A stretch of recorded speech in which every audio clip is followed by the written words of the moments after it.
My name is Brent Hess. Business is MikiDO. I have a MikiDO gym in Bailey's Crossroads area, kind of where Arlington, Alexandria, Falls Church meet up. And I also have a boxing league that I recently, it's a little bit newer, but we've got our next show coming up in Washington, D.C. And I guess clientele would be all walks of life, really, from kids, little kids. We start at 4 years old, all the way up to women. We have women's only classes, and we have, obviously adults. And then at this point now, I'm working with different teams and different athletes and coaches all around the area, getting them ready to compete on my event. So really kind of all walks of life. How did you get into this? I was kind of born into it. My father started MikiDO in 1982. And describe what MikiDO is. So exactly. MikiDO means my powerful way. Okay. My key power do is way. Okay. So MikiDO means my powerful way, and that's kind of what we instill in people. And so he started in 1982. He was doing MMA before MMA was the acronym that people know today, right? Like he was mixing boxing with kickboxing, with judo, with jiu-jitsu. He was doing that before it became popular. Yeah. It was and for those that don't know what MMA is, describe what that is. MMA, mixed martial arts. So it is kind of a loose term nowadays because everybody can say that they do MMA, but it's kind of like when you kind of bring in all the, at least with my father, he was bringing all the best. He got his black belt in 5 different martial arts styles, and kind of bringing the best techniques and most effective techniques together to make a mixture of the martial arts, and that's kind of what MMA is supposed to be. Okay. But now he was doing it long before anybody else. He was doing it when it was frowned upon, right? Because back in the day, right, like you either did karate or you did judo or you did wrestling or you did boxing, but you didn't mix them. And if you did mix them, it was kind of frowned upon, right, with the traditional martial artists. But he didn't care. He was doing it anyway, and look where it's at today. I mean, you see it's popular.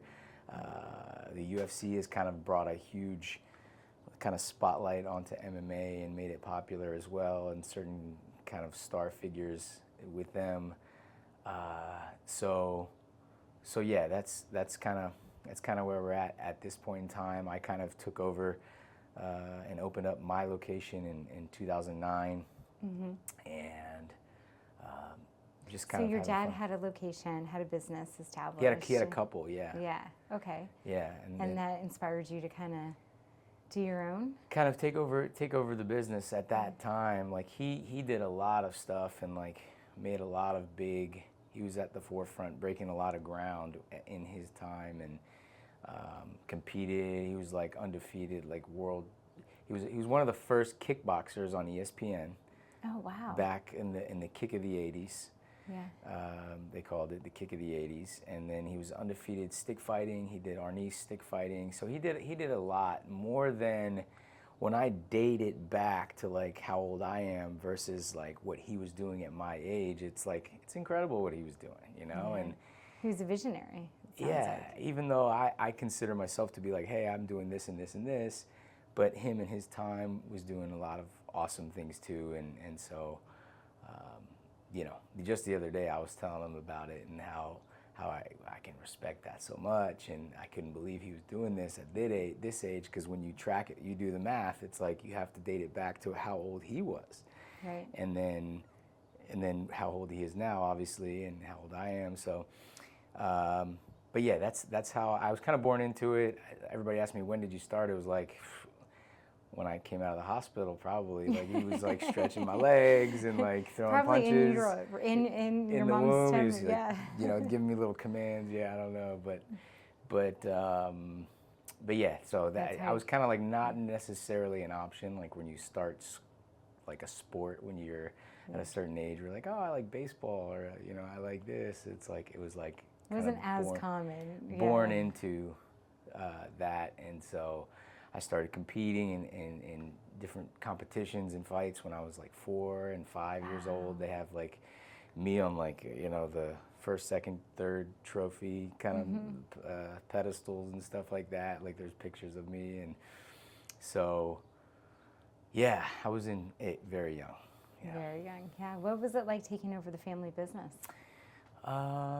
It was unique. It was you know, I'd like to say I've organized it a lot, you know, and kind of formalized certain things, but it was, the platform was what it was at the time, and now it's at another level, and hopefully, you know, my future young ones can take it to another level. You know, that's kind of like the goal, where, you know, and just the people that MikiDO has had a part in helping and improving their lives. I mean, I get phone calls all the time like, hey, you know, the funniest is like people call and they're like, hey, is Mike around? My dad, is he around? I'm like, no, he hasn't been around for a while. Like, hey, who are you? You know, and they're like, man, you must know him from way back then. they're like, he's like, man, well, you tell him he helped me out so much, and I appreciate him, and he changed my life, and you know, so it's really cool to kind of like full circle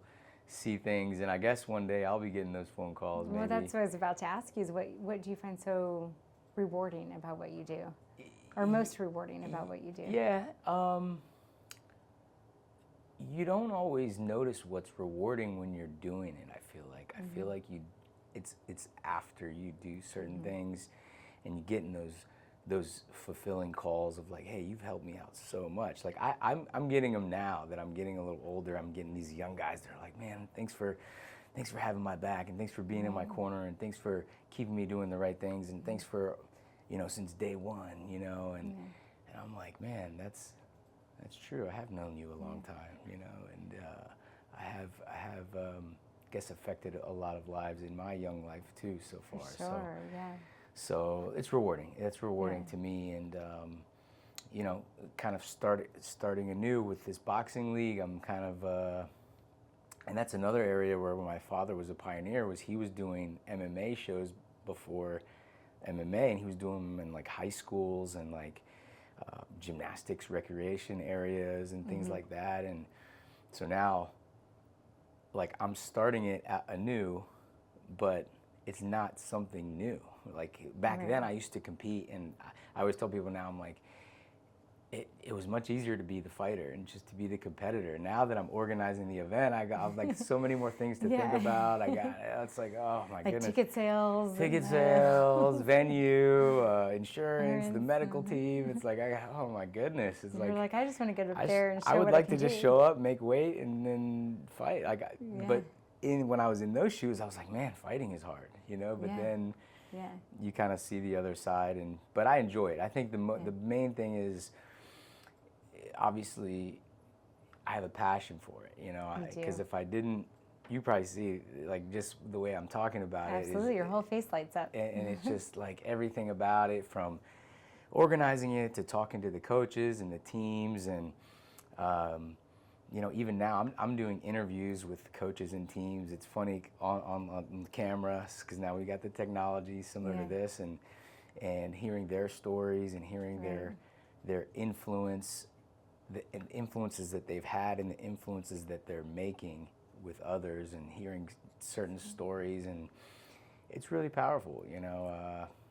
So I enjoy quite a few aspects of it. There are some headaches here and there, but I've heard of so many, especially adolescents, you know, kids that, you know, male and female, that maybe might be going through a hard time, or just having a hard time finding direction in a particular sport, where boxing, and forgive me if I'm saying some of the terminology wrong, but boxing and martial arts and stuff has really helped them shape their life and given them direction. Yeah. Do you have like a favorite success story that you could be a personal one, or maybe someone your dad mentored that? Yeah, I mean, there is so many. There's so many, and like, just the general story is like a very common theme, and I don't necessarily want to name anybody by name, but like you had a kid who didn't really have direction.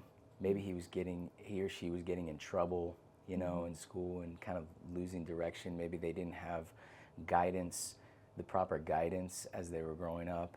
And a lot of times a good coach, martial arts, boxing, things like that will not only give them an outlet for their energy, but will give them literally a path to like, hey, after school, this is where you're gonna go. Right. And this is what you're gonna do. Yeah. And then you're gonna go home and you're gonna eat healthy foods. And then you're gonna go to sleep. And then you're gonna wake up the next day and you're gonna do the same thing. And you're gonna stay consistent. Yeah. And I think for a young kid that doesn't really have that, and maybe has probably some influences, friends who are trying to get them to do every other different thing. Right. I think a little bit of guidance, a little bit of consistency, a little bit of just structure gives them a backbone and gives them something to grow upon, you know, because a good foundation. Good foundation. Yeah. So like there's a lot of those stories, and then there's the weight loss stories, you know. There's the people who, you know, I had one gentleman in particular. When he started with us, he was like 260 some pounds, and then he lost like 100 pounds. Ended up competing at like, I think 147, you know, from 260, you know, and huge accomplishment. Made a huge drop in weight, both male and females. My father also worked with a lady who was blind and helped her a lot and helped her for a while. And that was a kind of I haven't done that, but a powerful story that he had, and they made the newspaper and everything like that. And he was working with a blind lady for quite some time and helping her. So I've also heard it's really good with for people with Parkinson's disease. That boxing. Have you heard that? And what's your thoughts on that? So a late friend of mine, Tim Lane, has this thing called the stick boxing. So he invented this product called there are these like foam pads with like sticks, and he lives out in Las Vegas. A great friend of mine. He was an awesome guy, and he got those involved with the Parkinson's community out there. And he was he was a world champion kickboxer and stuff too, but just using, not necessarily hitting something, but just moving certain things muscles. And they were clapping them together, and they got into a rhythm with like an instructor leading the class. But specifically to Parkinson's, that kind of like created that thought in my head. He was very involved in that community and helping that community a lot. So, you know, boxing and kickboxer size classes, that kind of stuff too. Not for competition, but just more for motor skills, like and just kind of working on that. And keeping that hand coordination. Hand-eye coordination. Right. Yeah. So that's something I want to, you know, another thing that I want to kind of get into a little bit more is the senior community around here is in helping them and having senior specific classes because I do think that's it's an important part and I enjoy speaking with the seniors as well. I have one of our black belts, Jonathan Schweinefus. He started a business called Story of a Lifetime, and so he interviews older folks and hears their story of a lifetime, and which is another cool like thing. Kind of like legacy. Things. Legacy kind of videos. Exactly. Exactly. So he did one for my father, and it turned out awesome. And just to hear the stories and different things, it was really a cool thing. So a lot of rewarding things, kind of in you know, I'm not sitting behind a desk typing on a computer for 12 hours a day. You know, like I do a little bit of that. You don't seem like the person that could do that. You need to be out there. I need to be talking with people. You know, creating some conversation, some good energy, and absolutely. I enjoy that. Yeah. What are you guys doing for advertising and marketing these days? What's working for you? What's not working for you? We have a lot of word of mouth because we've been in the community for so long. If you talk to somebody who does martial arts, they probably know MikiDO if you bring it up. But yeah, as far as marketing, different stuff, social media, print advertising, some of the conventional things. Now I actually, with the boxing league, I started up, not like professional like this, but like started up a mini like interview / podcast thing. So I interview fighters, I interview coaches. It's called Real Influence Podcast. Okay. Awesome. We love hearing other people's podcasts. Yeah. So literally just started, and I knew I was gonna do interviews with fighters and coaches, but I didn't want to just call it Champions League interviews or Champions League boxing. I wanted it to be something that even after this show, I want to talk to influential people and get the main thing is influence, and I feel like nowadays it's kind of lost a little bit of its meaning. Anybody can call themselves an influencer just because they're selling, chapsticks or handbags online, right? They're an influencer. But are they making a true influence in the community? Probably not. And the people, I know a lot of people who are making those influences, and a lot of them don't even have social media. So you get the paradox they're making there. Real impacts on real people's lives face to face. Right. So that's the people I want to talk to, and so that's kind of why I named it the Real Influence Podcast. And I love that.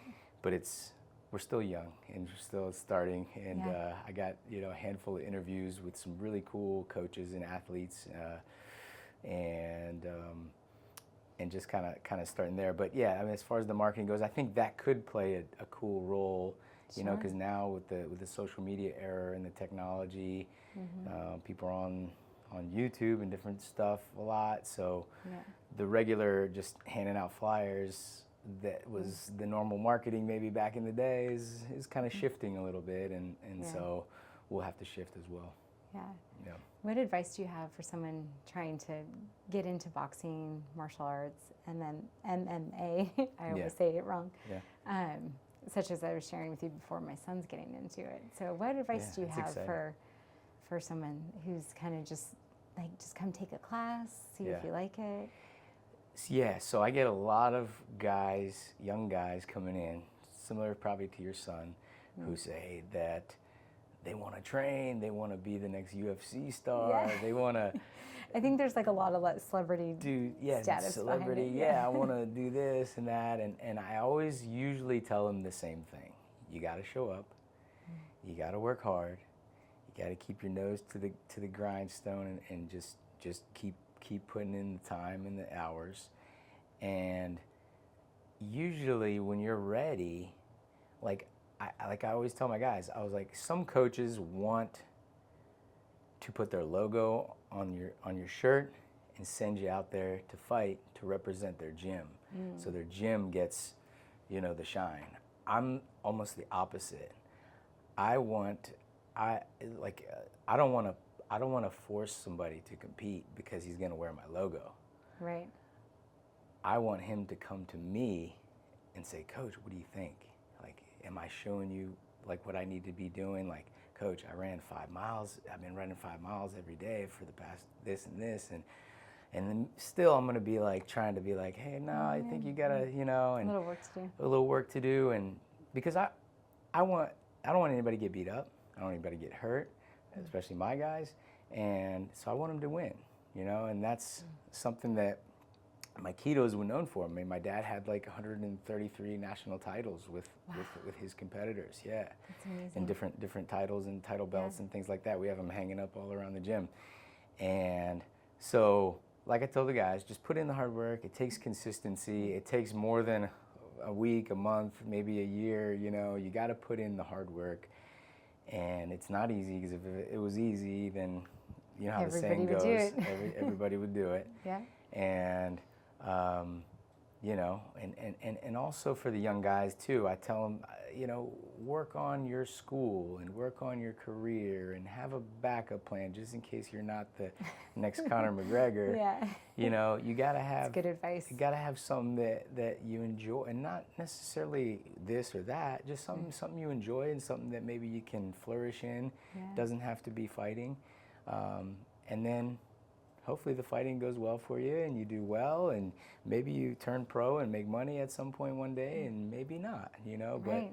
But you know, always have a plan B. You gotta have a plan B, and I got a lot of guys now actually, a little bit older, and it's almost like a bucket list thing for them, right? Like they're at a certain age, they know, you know. I have one guy in particular. He's got a good career, you know. But he's like, man, I really want to compete. I want to do it like my first one, my own, you know, whatever, you know, before I turn this age. And so I'm working on getting him something, you know, because he puts in a lot of hard work and things like that. But yeah, for the young guys who have all the time in the world, I say put in the time, put in the effort, put in the consistency, listen to your coaches, good diet, good sleep, good, you know. And keep up with your schoolwork. Keep up with your schoolwork, listen to mom, and you'll be just fine, Yeah. Tell me about your event you have coming up on the 13th. Yeah, so this is exciting. Our last event was actually last August. It's been almost a year. I can't believe it. We were supposed to do one in December in DC. Our last event in August was in Manassas. The one December 30th was supposed to be in DC. Due to some politics in DC, everything on our end was organized. I don't want to get into the negative stuff, but it didn't happen. It fell through. So now, with different structure, with the DC officials, we got in. We're in DC, and I finally, all that hard work and effort that I've been putting in since last October kind of worked through, and we're in. We're at this really neat venue called Hook Hall in DC. They have a couple different types of venues. I was just on the phone with the owner this morning, and he was talking about, you know, doing some advertising in his different venues. The one called Kraken, and then a couple other like places that do, like Kraken does like axe throwing and like, you know, those kind of like bars and pubs and stuff. And this one is called Hook Hall. They do different venues and events and stuff, and we're gonna set up a ring in there, and we're gonna do a boxing event. He's excited. I'm excited, obviously. July 13th. Champions League boxing is going to be in Hook Hall in DC. It's 3400 Georgia Avenue Northwest. Okay. Yeah. So right there in the heart of the city, and we got a lot of teams and boxers, and boxing is really popular in DC. You know, the community of boxing is rich in DC, and so we're excited. We have over like 20 teams that are coming out. That's and awesome. I've been it's talking gonna be a big day.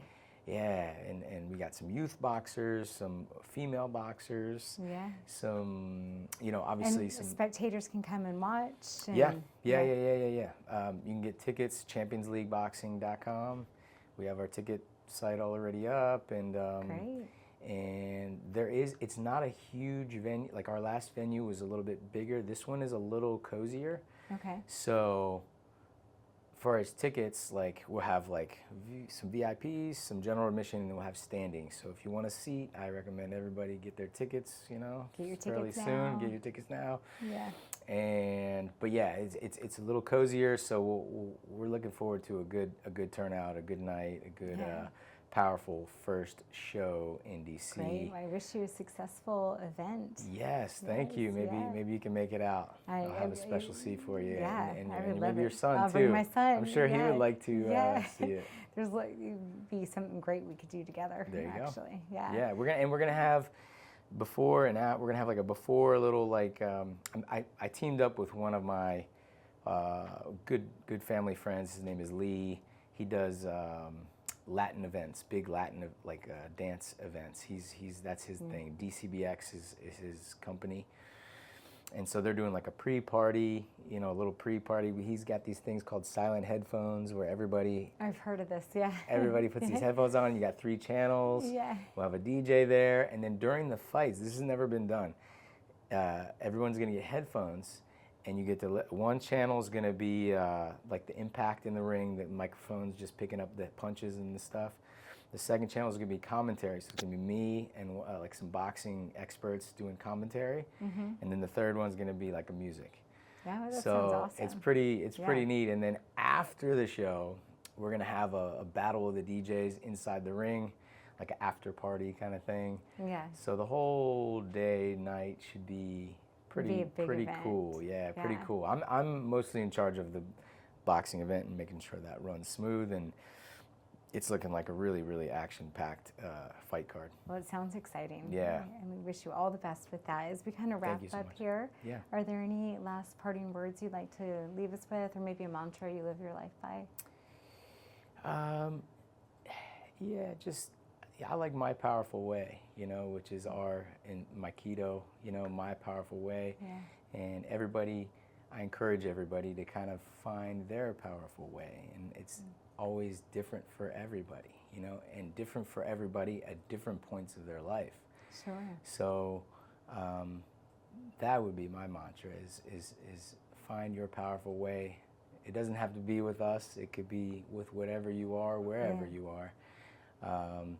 But, find your powerful way, continue to strive for greatness, continue to better yourself and move upwards, because that's the only option. You can't lay down. Yeah.